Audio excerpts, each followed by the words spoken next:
পুনর্ভবা নদীর জল ঊর্ধ্বমুখী। উত্তরবঙ্গ জুড়ে বৃষ্টিপাতের কারণে পুনর্ভবা নদীর জল ক্রমশই বাড়ছে।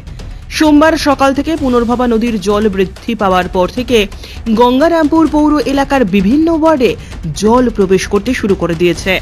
পাশাপাশি গঙ্গারামপুর থানা সংলগ্ন রাস্তা এবং বড় বাজার সংলগ্ন রাস্তায় নদীর জল লক্ষ্য করা যায়। দক্ষিণ দিনাজপুর জেলার মধ্যে অন্যতম শহর এবং ব্যস্ততম শহর গঙ্গারামপুর। সেই শহরের মধ্য দিয়েই প্রবাহিত পুনর্ভবা নদী। কিন্তু হঠাৎ পুনর্ভবা নদীর জল বেড়ে যাওয়ায় গঙ্গারামপুর চৌমাথা থেকে গঙ্গারামপুর কলেজ সংলগ্ন রাস্তার বিস্তীর্ণ অংশে বন্যার জল উঠে যাওয়ার চরম সমস্যার সম্মুখীন হচ্ছেন সাধারণ মানুষেরা। ক্রমশই পুনর্ভবা নদীর জল বৃদ্ধি পাওয়ায় নদী সংলগ্ন এলাকার মানুষজনের মধ্যে আতঙ্কের সৃষ্টি হয়েছে।